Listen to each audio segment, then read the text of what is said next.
പ്രതിപക്ഷ നേതാവ് പിണറായി വിജയന്റെ വീട്ടിലെ പരിശോധനയ്ക്കിടെ ഉദ്യോഗസ്ഥരെ ആക്രമിച്ച കേസിൽ സമഗ്ര അന്വേഷണം വേണമെന്ന നിലപാടിൽ ഇഡി. ആക്രമണത്തിൽ സിപിഐഎം നേതാക്കളുടെ പങ്ക് പരിശോധിക്കണമെന്നാണ് ഇഡിയുടെ ആവശ്യം.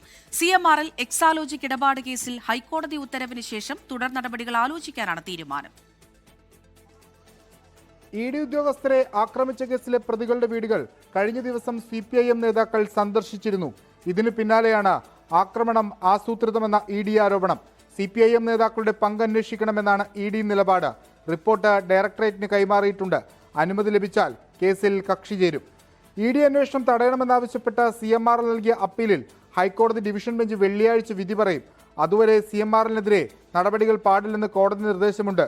ഹർജിയിൽ കക്ഷിയല്ലാത്ത വീണ ടി ഉൾപ്പെടെയുള്ളവർക്കെതിരെ അന്വേഷണം തുടരാമെങ്കിലും വെള്ളിയാഴ്ച വരെ കാത്തിരിക്കാനാണ് തീരുമാനം.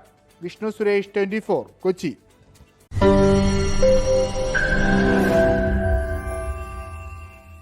ലോകത്തെവിടെയായാലും ഏത് സമയത്തും 24 വാർത്തകളും ഓഗ്മെന്റഡ് റിയാലിറ്റി പാക്കേജുകളും എക്സ്പ്ലെയിനറുകളും വിശദമായി കാണാൻ ഞങ്ങളുടെ YouTube ചാനൽ നിങ്ങൾക്ക് സബ്സ്ക്രൈബ് ചെയ്യാം.